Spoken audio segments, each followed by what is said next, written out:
Hello and welcome to the Untranslatable Podcast. Today we are recording episode 157, and today we are talking about end of the semester stress.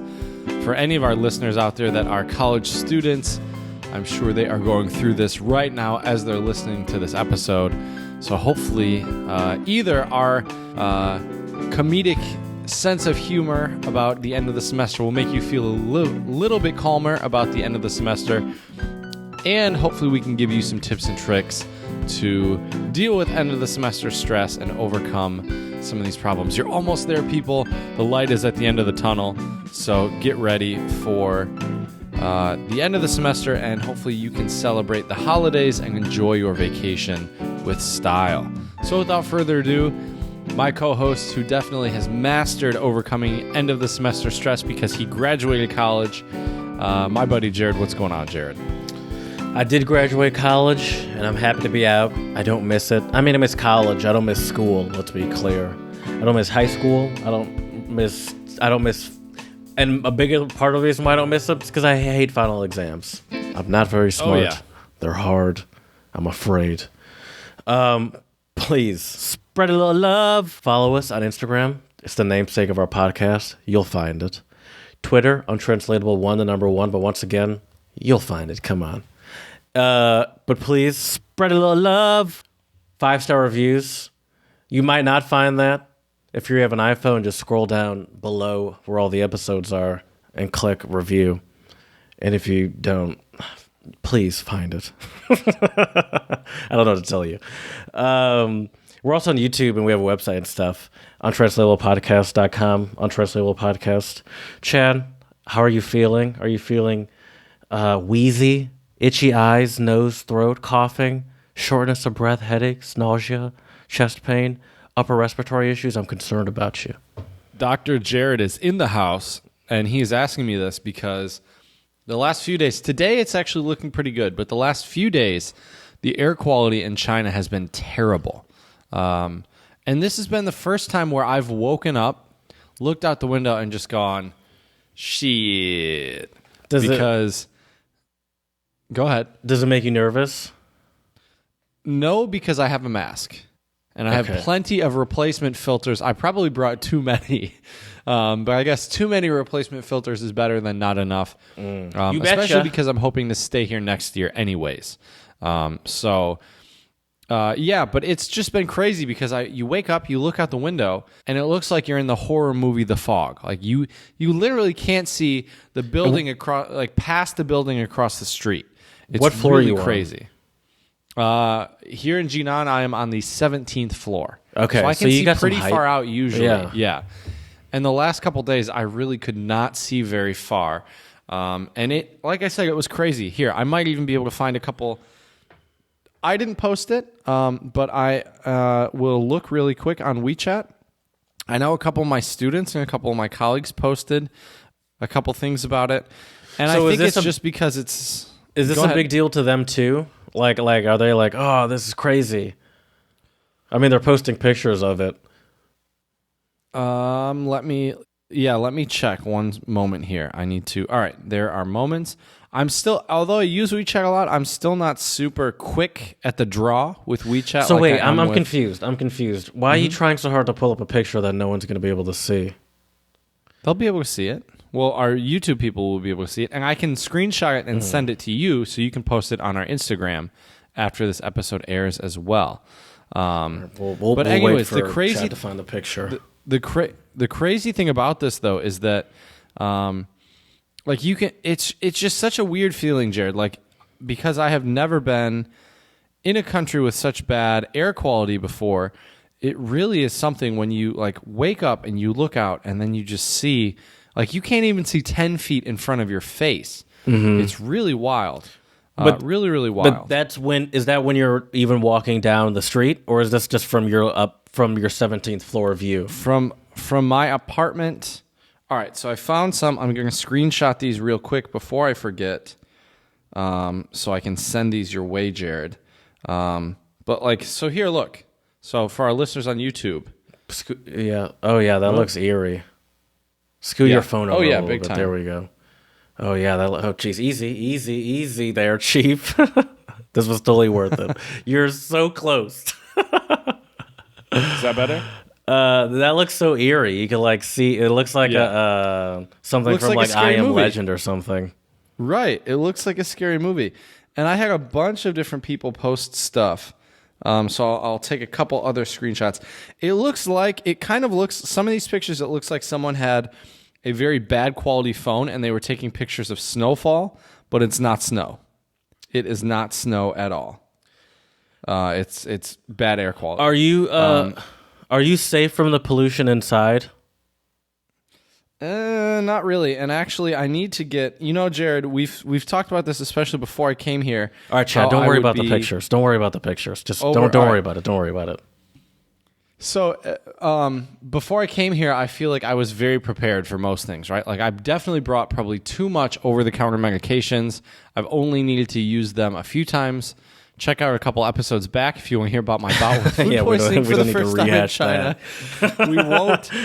We won't. But the one thing I haven't bought here yet are actually air filters for my apartment. And I should have bought them right when I got here because actually I would have been reimbursed for them for my work. I was stupid and I did not do that. But I'm still probably going to pay out of pocket. They're not that expensive to get some air filters. I do think you definitely need them when you're inside. And I'm not going to wear my mask 24/7. And actually here, Jared, I've put the mask on before, but I have it right next to me. So let me grab it real quick. Now, I'm also curious, as you grab your mask, does your school have air filters in it? No. In Beijing, a lot of places do. My university does not have any air filters in it. All we have are fans. But so I have my mask up here. It's like anything? This. No, of course not. No, it just circulates it. So everyone gets an equal level of bad air quality. Exactly. But yeah, so here's my mask. It's like this black. When I put it on, I'm not going to actually put it completely on. But when I do put it on, I feel kind of like Sub-Zero from Mortal Kombat. Yes. Or like Bane or an evil villain. So yeah, Jared's in the Mortal Kombat when you sway before they're like, finish him. But yeah. You trained in the pollution. I was born in it, molded by it. Exactly. But it's been eerie in terms of like looking at it, but like walking around wearing my mask, I haven't felt really any serious adverse effects. I will tell you though, the first day I landed in Beijing, the air quality was pretty bad, and I definitely felt some scratchiness in my throat. Maybe I've gotten used to it now. Who knows? Can the bad air quality be predicted? I mean, obviously you can check in the morning on how it is doing in real time, but is there like a prediction on how it's going to be for the week or something? Sorry, can you repeat that? I don't like this. I don't like how this is going one bit. I feel like I'm talking to empty nobody. He's just looking down at his phone. I'm listening. You got my full attention. I don't even remember what I was saying anymore. Can you predict it or not? Can you predict the air quality? I mean, the only way really is either looking out or like I said, use the app Air Matters. Right. That's what I do. But there's no like, it doesn't tell you like what it could be in the next week or anything. That's a good question. Let me look. So here, I don't think so. It can give you all the previous days.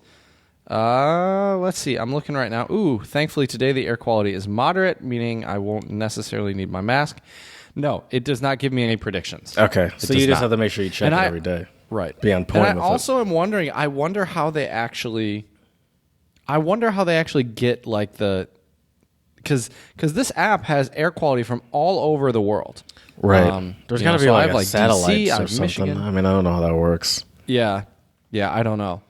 The air quality here where I am is good right now. I'm sure it is. Michigan's pretty much always in the green. But yeah, so that's been interesting. To add to the end of semester stress, we have bad air quality here, which isn't great. Do you have to like... During these bad air quality times, do you have to take into account any usage of appliances or anything? Like, does it affect any sort of... No, okay.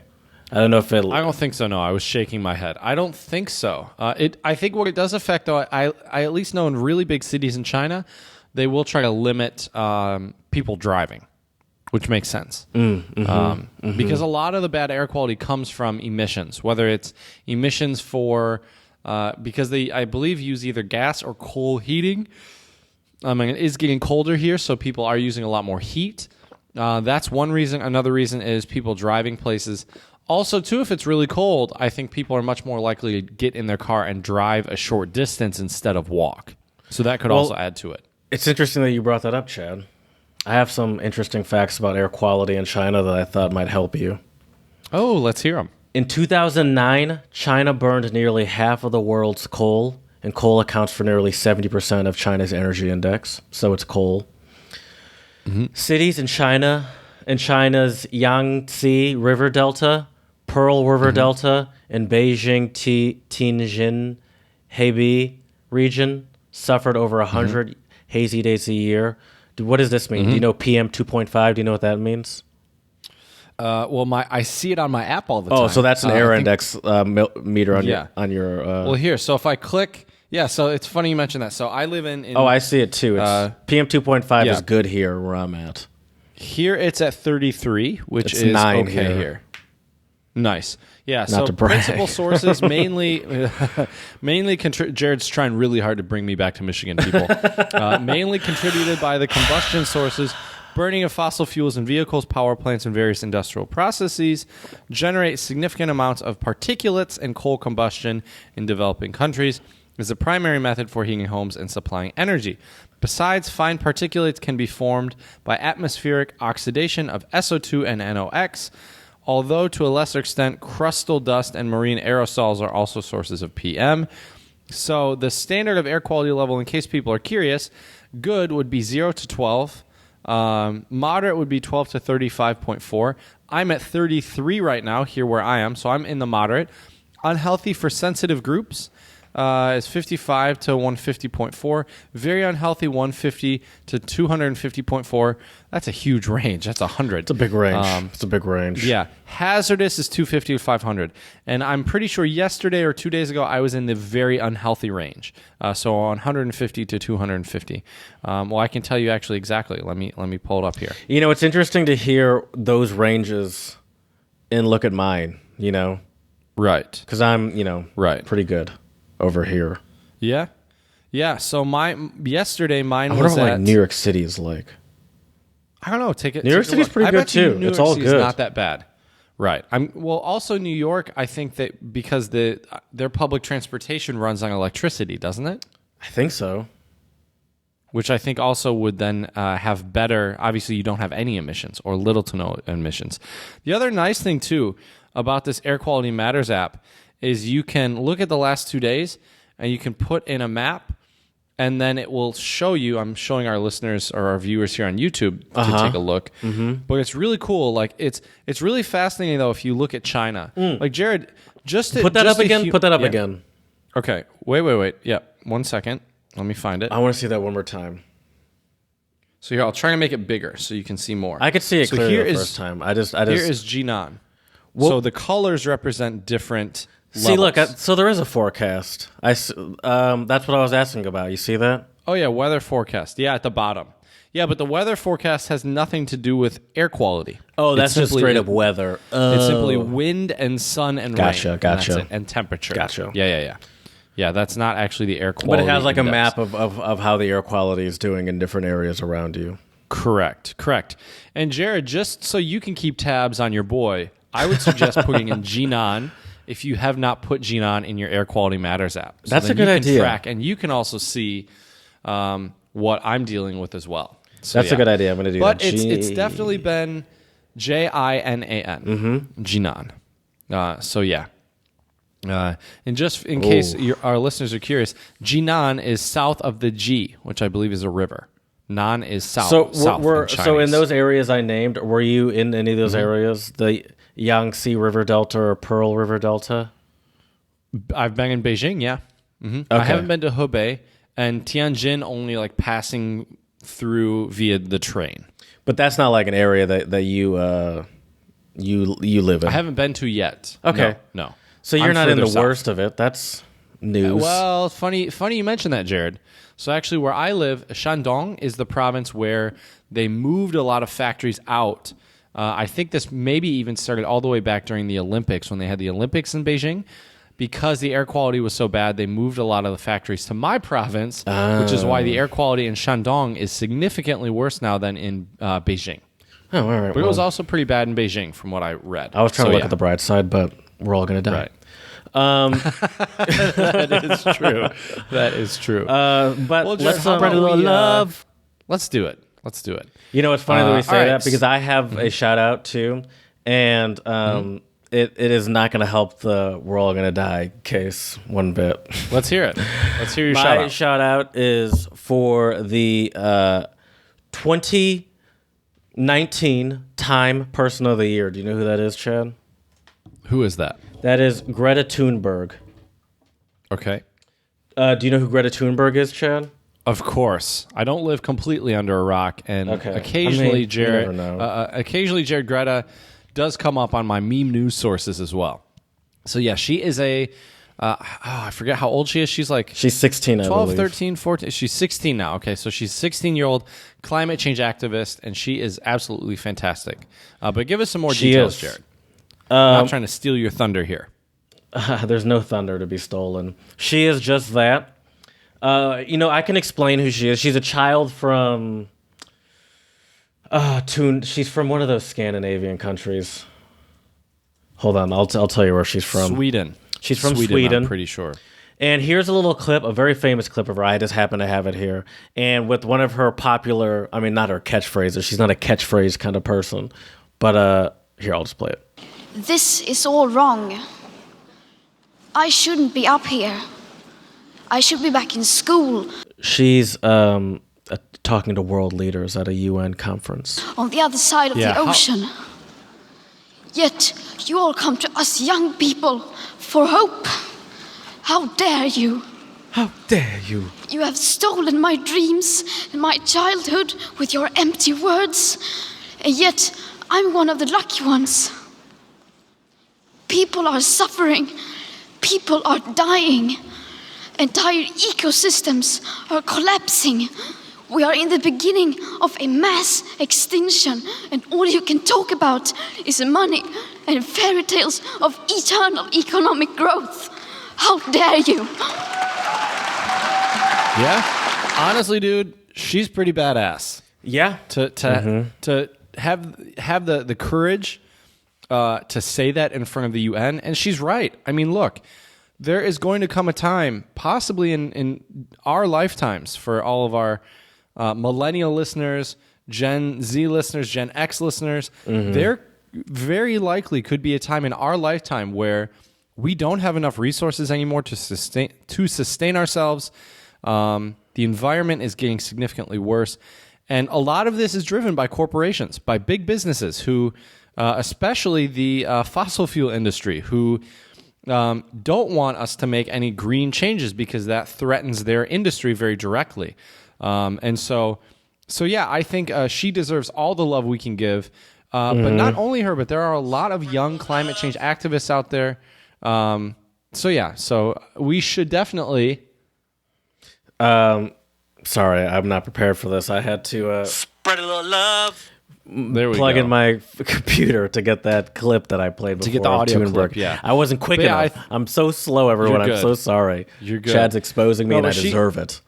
She is fantastic. And I think that, she's saying a lot of things that people need to hear. And I think the fact that it's coming from a 16-year-old is also brings a bit more media attention, which I also think is good. Because if it was like some 30, 40-year-old, scientist, I feel like sadly a lot of people would just kind of dispel them, be like, oh, who's the, just some guy. But I think the fact that it's a 16-year-old has brought more media attention, which is good. And some people seem to not like her bluntness. But she's making a point in that clearly sugarcoating things is not helping. This is the reality of where we are right now. How dare you? She Right. it's like she's like, yeah, this ain't a game, and I'm not going to sugarcoat it. And I like that she seems Right. to also make some people mad. Like Yeah. I think that's also necessary too. Right. To I wake think some it's people funny up too, a like little bit. the people who have gotten angry about it. It's like I've like one thing that a lot of very conservative pundits have been saying is like, oh, she needs to be back in school. Like, what is she doing?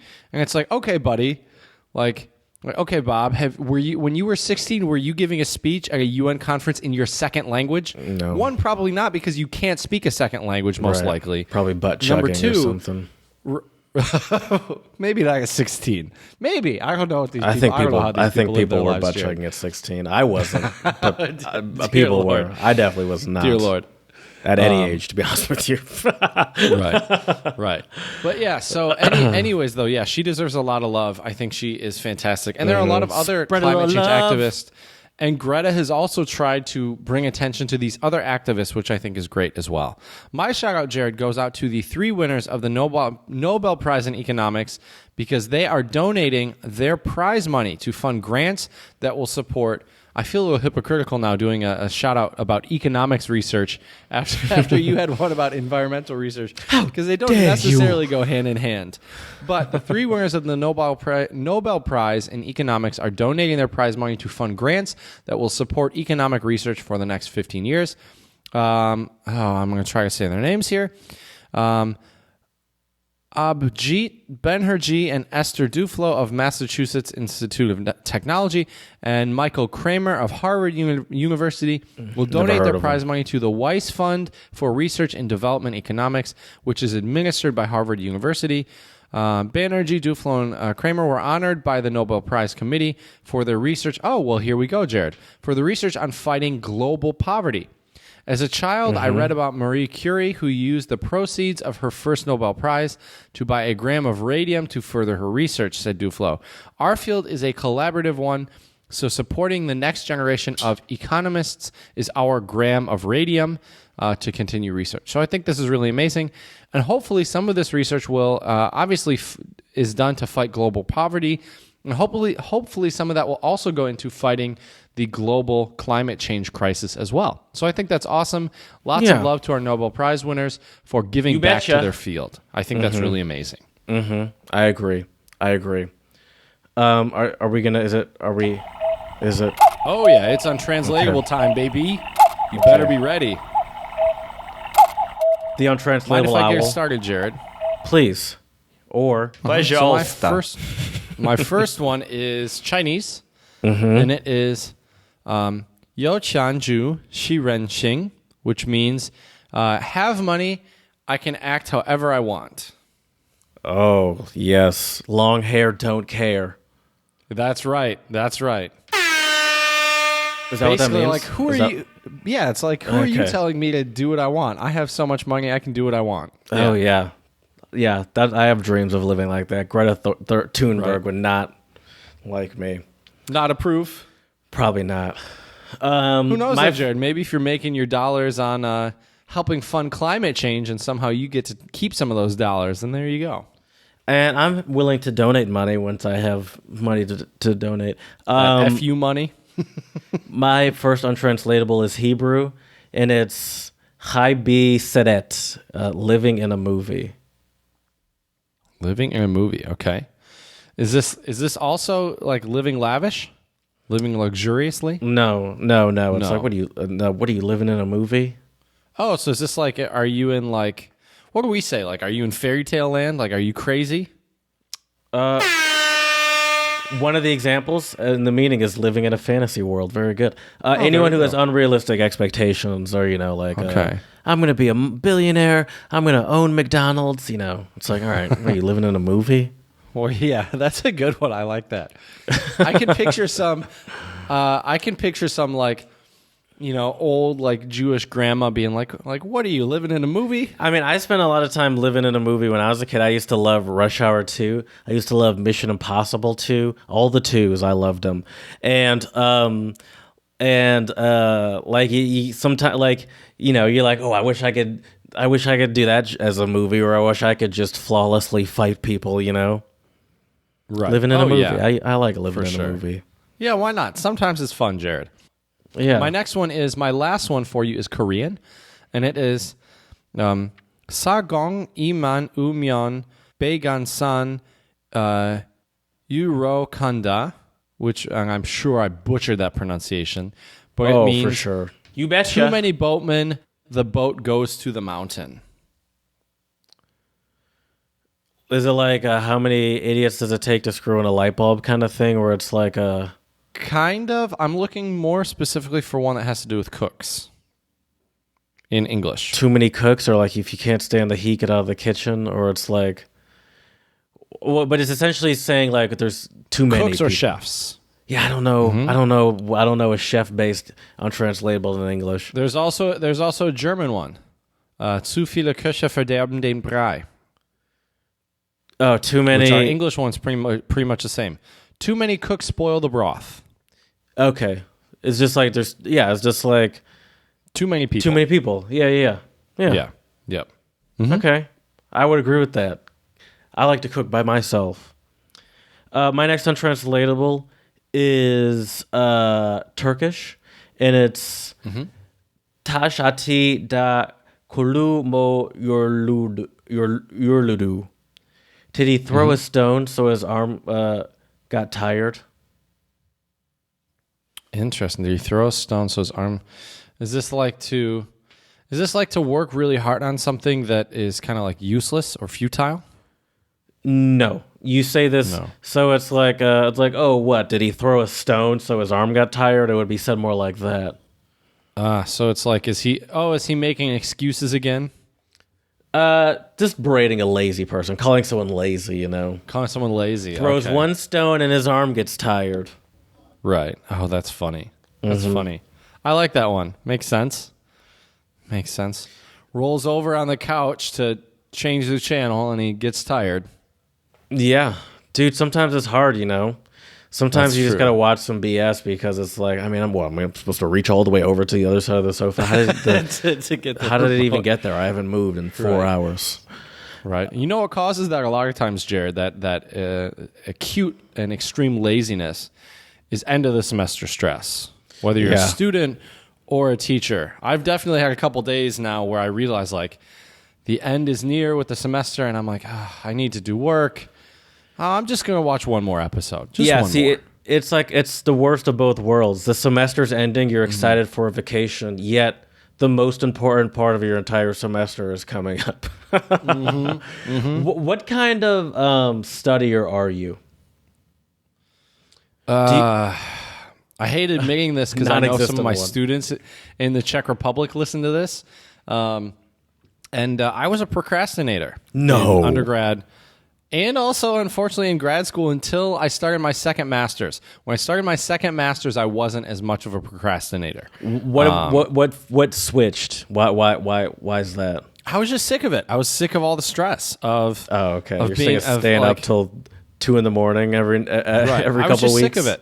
I was sick of the stress, and I realized like I'm in control of this. I think a Yeah, lot you of don't- you people don't like have to to make live like that. excuses of why they aren't doing things, but it's like you're the reason why you're stressed a lot of times. Like, yes, exams are stressful, but I think there are things you can do in order to make the time less stressful.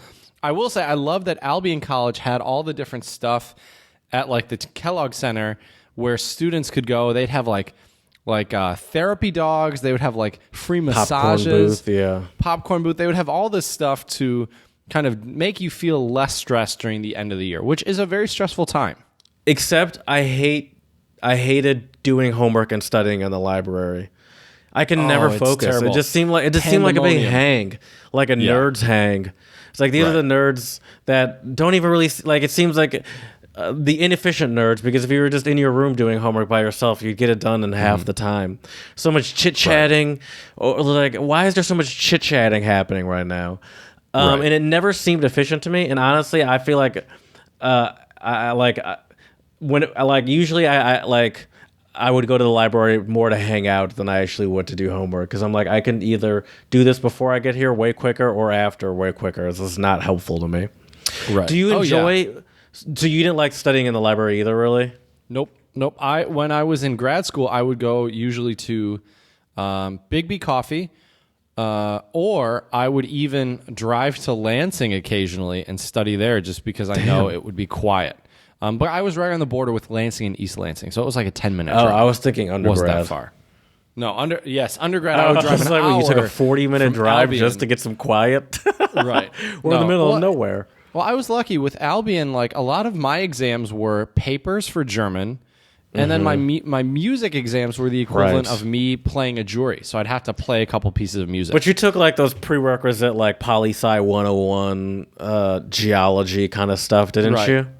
Only like the first year, because I came in. I don't know if you know this about me, Jared, but I came in actually as sophomore status because of my AP classes. Oh, that's right. Well, Watch out. I didn't realize I was talking to a proper scholar here. That's right. Don't know about the gentleman, but definitely a scholar. I try to be. I never said anything about gentlemen. That is true. That is true. I said scholar. Right. But I did not know that. You, though. So you got the prerequisites. You got the prerequisites out of the way before you got most of them. Some of them. Like I didn't have to take a prereq English class. Let's see, what other I don't even. It was so long ago now. It's almost a decade, buddy, that we started Albion. It's scary. Yeah. Oh God, we're old. We are so old. But yeah, but I would agree with you that like it's good to find a good place to study, and I would not recommend the library for anybody. But I also wouldn't recommend your room, at least the room that you sleep in. Correct. I would agree with that. Because it is for, at least I've read a lot in the past, and I've heard a lot of teachers say that mentally it's not healthy because your brain is not, it can't I don't know. It's something about your brain psychologically being in a sleep. I don't know, but it's not good for you. Right. I would agree with that. I also don't think it's, at least for me personally, another study tip. I don't like to study in like comfortable clothes because then I'm also in that mood of like, oh, I'm relaxing, I'm chilling. I always wear jeans when I study. Maybe it's a weird thing about me personally. I don't know. But when I do work and when I study, I try to wear like jeans. I would wear a t-shirt. I don't, it's not like I like put on like a 3-piece suit to study or a tuxedo. But I try to like not wear the most comfortable clothes just because like if I put on my sweatpants, like one of the shirts that I wear, like you're gonna find yourself t-shirt to hang around, lying down in your sofa after like watching Netflix for 2 hours. Yeah, empty bag of Cheetos. Right, exactly. So I'm gonna assume that whole removing of the procrastination has taken away some of that test taking anxiety from you. Definitely, or some of that because I especially being an econ based major, I think I had more sort of test based exams than you did. Most definitely. And those and I had to do all my prerequisites because I started college from the beginning like some sort of peasant. Somehow we graduated at the same time though, so I guess who cares? I was a terrible studier in the sense that I obsessed over studying. So like I wouldn't stop. There's a happy medium. Yeah, it would be hard for me to know when to say, okay, I know it, time to go to bed, and I'd find myself staying up till like 1 a.m., 2 a.m., when really I didn't have to. Like it wasn't like I was even cramming necessarily. I just struggled to be able to say, I am done, like I could never do that. Right. And it's difficult. And I think, especially in a final exam, some time to know it. Right. When so much seems like so much is on the line. True. For me, I guess when I would look at the study guide and be able to really define all the terms and feel like I think for me, like I just kind of knew. I had this intuition of like, all right, I've prepped for this. And for me, I actually had a big concern, like, I don't want to over prep for it because if I over prep, I start to feel more anxious. It's weird. I feel more anxious, I think, if I over prep than if I under prep, which is totally counterintuitive. But I think there definitely also is a point. Yeah, that doesn't really make any sense. There is a point of diminishing returns in the sense that, like, at one point, are you doing yourself more harm by depriving yourself of sleep versus actually learning. Like there's a happy medium, but because obviously another good part of doing well on an exam is a good night's sleep. What, according to science, Chad, is the best time to take an exam? There's two options. Two options. Oh, I would say probably afternoon or evening, not the morning. You are mostly wrong. Okay. The best time to take an exam is the morning at 8 o'clock. So after not early morning. Okay. Yeah, for every hour after 8 a.m., the exam was scheduled. The exam was scheduled. The student's test score on average declined by about 1%, a drop equivalent to missing 10 days of school. Interesting. Another good time, but this doesn't really apply to adults, was after recess. So that part is true. But I think it helps to have physical, like you need that sort of physical aspect to the recess, I think. Right. Now, I think I prefer the morning for sure, because I too am as I mentioned, I'm an obsessor. So I didn't like to have that lying over my head all day. However, that's true. Albion had exams that like started at like 6:45. I didn't like that. Yeah, that was terrible. Ridiculous. But like a good 8 o'clock, I could do that. It's even earlier than I would prefer to wake up. I would prefer that because I wake up. It's the first, like it feels fresher on my mind, and I don't have to think about it all day long. Like I've had ones that are like 4 or 6 in the afternoon, and those it's just, are terrible. you can't do anything with your day because you're worried. Yeah, those are terrible. I would say for me, if I had to pick an ideal time, give me an exam at like 9:30 or 10, so I can get up at like 7, have a nice breakfast, review just quickly before. Wake up. Just exactly. Maybe even go for like a little walk, get the blood flowing, or a quick little 100 push-ups in the dorm room like we used to do back in the day. I'm not sure if I could do that now, but I definitely couldn't. I would agree with that though. I think that now that I really think about when I took exams. Although I will say this, I did have a lot of my music juries when I had to like perform like for my teacher and like the music faculty. I hated those in the morning because I think for music or any physical process, it's better to do it later in the afternoon or maybe even evening, so you have more time to warm up your fingers. Or if you're playing another instrument like your face, if you're playing like a wind or a brass instrument, and it also even takes a while for me. It even takes a while for me for like my eyes to get adjusted. Like I had a 7 a.m. meeting last week, and like when I first turned on my computer, I had to do like one of those cartoon style like wipe my eyes thing. Like whoa, right.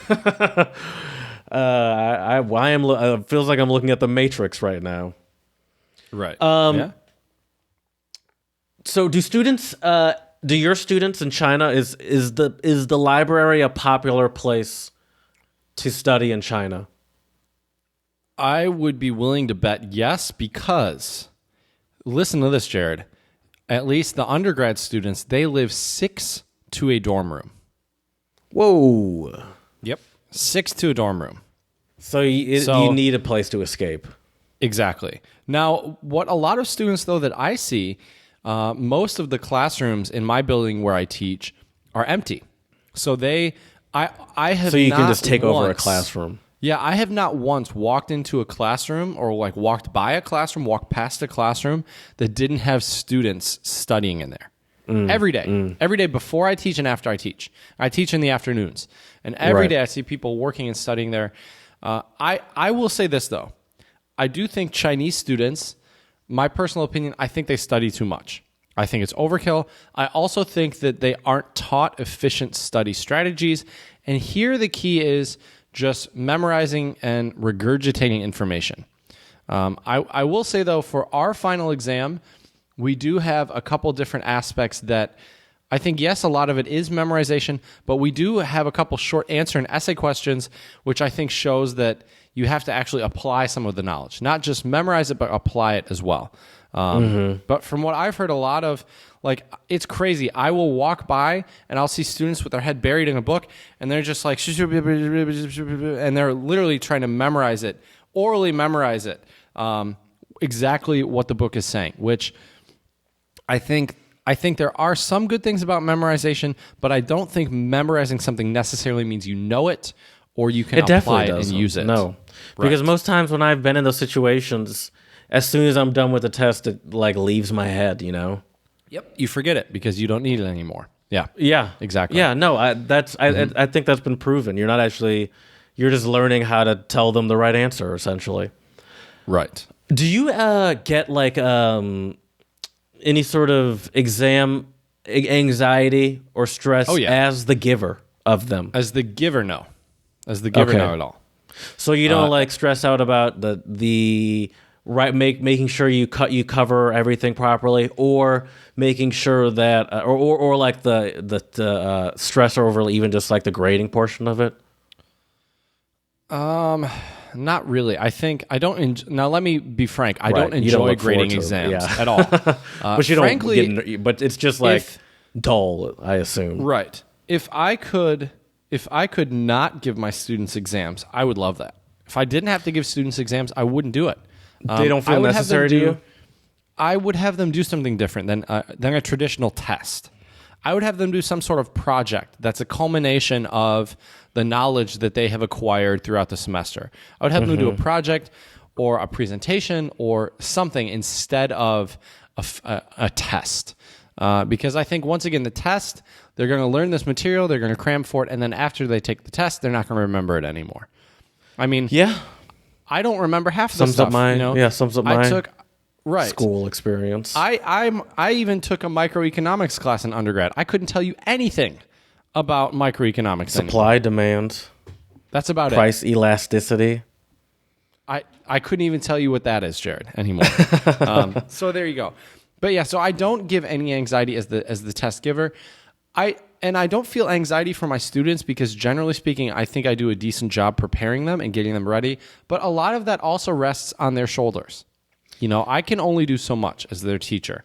And I also don't think that I don't agree with teachers like really coddling their students and like telling them like, oh, like this is going to be on the exam. Like, yes, I mention it occasionally, but usually when I tell my students, if I say this is an important point that we're discussing, there's a high likelihood it should be on the exam and you should know it. I shouldn't have to tell you, okay, people, this is on the exam, like write this down.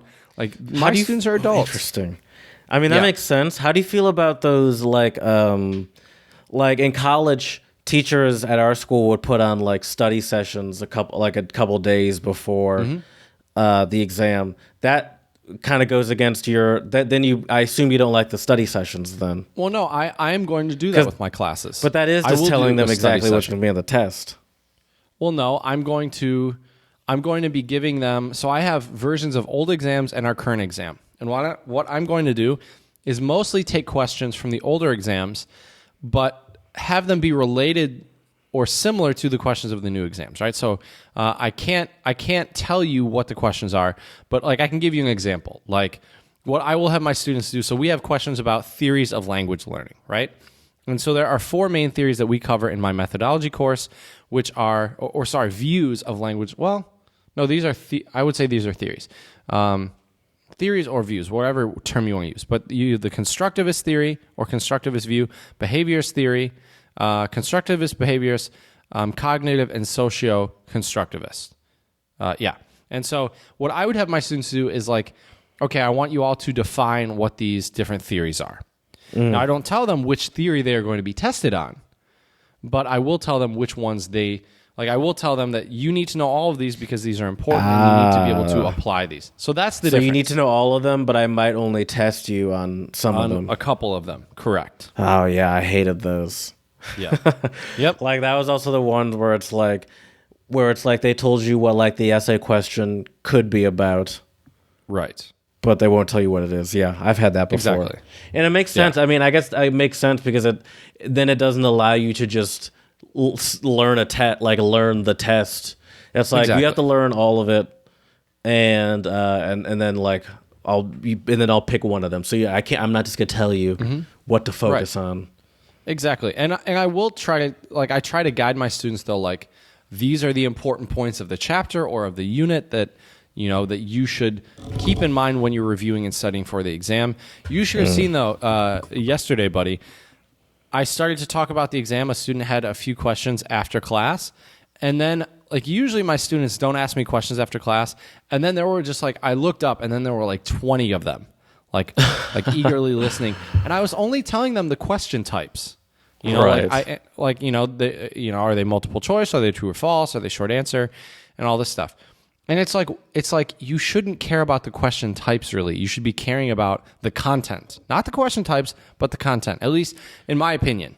In my opinion, as an educator and a former student, I would care more about the content. Like, why does it matter? Like, yes, it's good to know, I guess, if they're multiple choice or true or false or fill in the blank or whatever. But at the same time, like, it doesn't really matter if they're multiple. Well, I guess multiple choice you can guess, but if it's and fill in the blank, you can kind of guess. True and false, you can also guess. But if it's short answer and essay questions, it's more important to know the content than. Yeah, I mean, I think you're just disappointed by their studying culture, and you wish it wasn't that way. Like, I hear what you're saying. I hear what you're saying. But it's just like, yeah, but that's, you know, I just feel, I almost want to be like, Chad, you can't, I know you want to, but you can't change them. Yeah. They're still gonna just like that's just the culture that they have, I guess, from what you've told me at least. And I'm assuming they're like, no, we want to, you know, it's like, this is a system and we have to get through this system. It's not, right. You know. And that's a very valid point. Very, very valid point. And I want all of them to, obviously, I don't want any of my students to fail the exam. Right now, based on their homework assignments and their grades, I don't think they would fail the exam. But who knows? You never know. We'll see. Wow. We will see. What are some tips, though, Jared, that you have for students? I can talk about teachers, but for students, what are some tips you have to combat or overcome end of the semester stress? Number one, for any sort of tip giving thing that we do, stay hydrated. Yep. Oh yeah, absolutely. That's always number one. I would say learn how you study. Some people are good at, you know, I was good when I wrote stuff down. That really helped me. Just reading it would kind of go in one eye out the other kind of ear kind of thing. So like writing stuff down kind of helps solidify it in my head. Find a good spot. Not your bedroom. Honestly, most definitely. Probably not the library especially if you're in college, because so many people go to the library. It turns into a fun hang, but not a good place to actually study. And it's not productive at all. Most definitely not. Have snacks on deck. Don't overdo snacks on snacks. But don't overdo it. Don't healthy snacks. Don't show up like you're going to like you're at Disney World or something with elephant ears and shit. Or that you're going to spend a week in the wilderness and you got like canned food and like. And I'm not saying I would do this, but I say no headphones. But I probably wouldn't do that. Oh, that's a bold statement coming from Mr. Headphones over here. Yeah, very. Yeah, I would that's disagree true. with that. I think especially if you're in a public place, I would actually really disagree with that. But I would also have a study playlist that's not like no words. Right. Well, it depends on some people can listen to music. I can't. I don't think you can either. I can at work. Like I can listen to a podcast and do work, but I'm doing also. I know I know the stuff. It's different than studying. Right. It's different than studying. But if you are a subscriber of Spotify, there's tons of really good study playlists on there that are pre-made that you can check out. Chill vibe study playlist. I bet you that's a real thing. I'm sure it is. I'm sure it is. That's for sure. I would agree though. I think headphones I prefer music, but it also depends what you're doing. If you're reading, I actually wouldn't. But if I'm like writing down notes and like reviewing concepts and stuff, I would be okay with music. But yeah, really know how you are as a learner and a studier. That's a great tip, Jared. Anything else? Nope. Let's go on to the song of the pod. Not yet. Just okay. let me give my 2 cents. Let me give my 2 cents, and then if I have something else, don't worry, Chad. I'll say it. That's fair. I should know that by now. 157 episodes in. Sorry for amateur hour today, people. All right, on my side, not on Jared's side. Anyway, so my last tips, though, I'm an amateur. Would be would be also don't wait till the last minute. I think a lot of people study. Look, life gets hectic and life gets busy, but if you can even allot 5 to 10 minutes a day just to do some review of some sort of your notes, or if your teacher is nice enough to send out the PowerPoints or PPTs, as we say here in China, review those. Take a look at them. I think spaced repetition is a much better way to retain information than cramming it all a couple days. Spaced repetition just means you are reviewing things, the same things over time in different ways. So if you've ever done like Duolingo or like Babbel, which is a great language learning platform, that is really their big tenet is using spaced repetition. So yeah, I would say don't start too late. Definitely, as Jared said, I can only re-emphasize stay hydrated, people. And for our teachers out there, I would say try to also make sure that you finish your final fairly early in terms of like don't write it in the last minute. Also, too, like I would say, really try to make sure that you give your students some opportunities to study. I usually will provide my students with a study guide. I have not done that in China, and my students have not asked me about it. So I'm not going to provide them with a study guide because I think here that's not something they do. But be aware of the culture in which you teach. Do you provide a study guide? Do you not? And how to go about that. But do you provide a syllabus? Mm-hmm. Yes, I have a syllabus. Okay, so that can kind of also function as a sort of study guide. Yeah, absolutely. So, Jared, if you are in the dumps for your end of semester stress and need a little pick-me-up, yes, I think today's Song of the Pod will definitely get you there. It's by a Korean group called Day 6, and the song is called Days Gone By. Has a very 80s vibe, in my opinion. Yes. Song has an 80s vibe, is what I have written right here. Oh, nice. It does have a very 80s vibe, and clearly they're trying to play off of that, because even like the dance moves are very 80s, and sort of the colors and the way that they're all sort of dressed and everything about it. Mm-hmm. They seem, now I've never heard of Day 6, but looking at how many views they have on that song, they seem like they're a pretty big deal in Korea. Yeah, yes, they do. I actually looked up popular Korean rock bands you should know, and that's how I came across this group. Now, not just Korea, but like also in China, there seem to be a lot of like pop bands. I mean, I guess there are here too. I just don't pay attention to them. Right. Are you starting to find any that you gravitate to, or anything, or any music there? No, damn it. No. Sorry, man. Jared. I hate to burst your bubble, buddy, but yeah, definitely not. You're not trying, or nothing catches you? Nothing you want to listen to long term? A bit of both. A lot of, I really hate to say this because I'm a music lover, but a lot of the Chinese music to me sounds almost like super cliche. And I'm sure that's probably what pop music sounds like American pop music sounds probably to non-native English speakers or people who don't speak English. Now, I think if I understood the language better, maybe I would gravitate more towards it. Because I do like a lot of cheesy German pop music because I can understand the lyrics. I enjoy the lyrics. But a lot of it does seem very, at least a lot of what I've heard, does seem very like Backstreet Boys-ish, Right.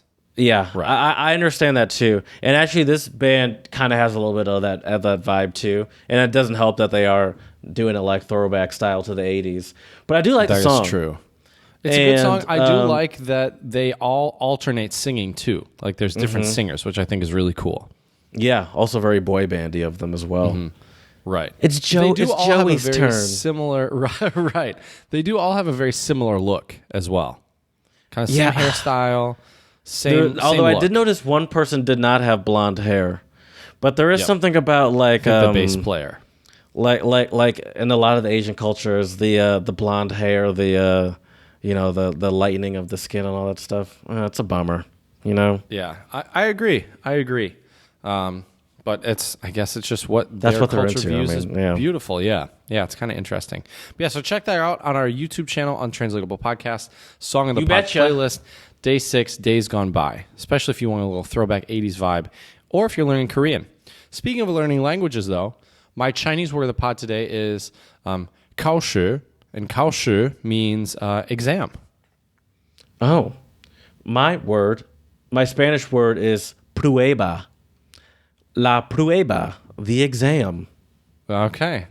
Interesting. I kind of figured that might be exam. So to wrap up and recap today's episode, Jared, I think that end of semester stress a lot of times, yes, obviously it's brought on by exams. There's no doubt about that. Exams, and I would say final papers. But I think looking back at my time as a student, the reason why I was so stressed was because of poor planning, poor time management, and waiting until the last minute. Obviously, regardless of when you begin studying, exams are stressful. But I think if you get a jump on it and you begin studying sooner, I personally think they will be less stressful. What do you think?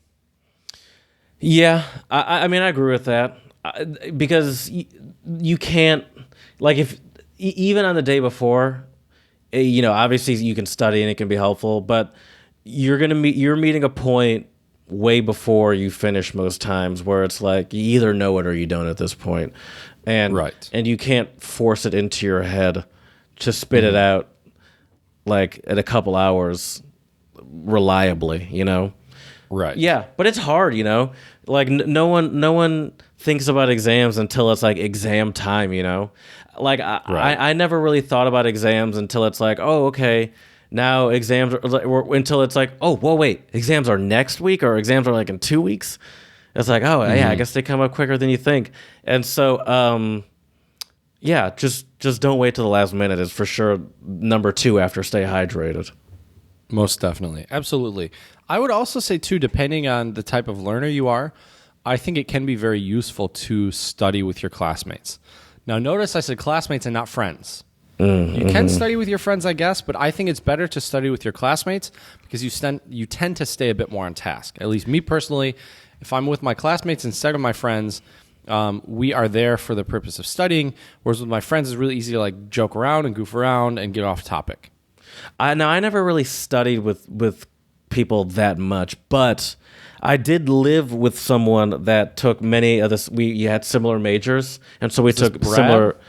Of course it is. Don? And so we took similar. I guess it could have been both, but we took similar classes, and so we would sort of like just in life like quiz each other on stuff like, oh, what's price elasticity, and then what is it, like Jared? I'm curious. Price elasticity, I think, is how demand, how you can affect demand based off of price, or how much price affects demand, I believe. Okay.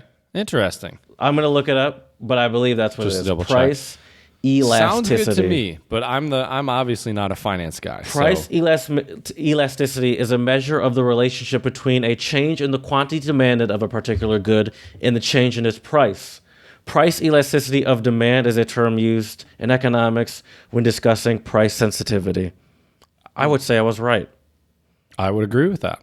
Definitely. Wow. Yeah. Brilliant. So yeah, study with classmates, prepare early, stay hydrated. And lastly, I think find something that you also enjoy that you can do during finals. Dude. I think that's really important as well, to have a little downtime and relax. Take breaks, yes. Yeah, it's very important. Stay like, get up. Don't just like sit down all day. Absolutely. Yeah, it's really important. You don't want to just be stuck in the library or somewhere studying all day long. You need breaks for your mental health, for your physical health. It's very important. That's a good point. We hope everyone has had a good semester for all of our students and teachers out there. Hopefully the end of the semester doesn't bring you too much stress, and listening to this episode will maybe help you overcome some of the stress and deal with it in a positive way. And we hope you all have a happy and healthy end of semester and also holidays as well. As you are finished with your final exams, make sure to do a solid happy dance when you're done. You could send it our way on Instagram at Untranslatable Podcast, or slide into Jared's DMs on Twitter, Untranslatable1. Check out our YouTube channel, Untranslatable Podcast, for our Song of the Pod today, to do a little 80s throwback with some Korean rock music, which is pretty cool. Untranslatable Podcast Song of the Pod playlist, as I mentioned. And lastly, please, 5-star reviews on iTunes and Stitcher. Let us know how we can make this podcast better for you. So, as we say here at the Untranslatable Podcast, Yakuyame, muchas gracias. and Shisha.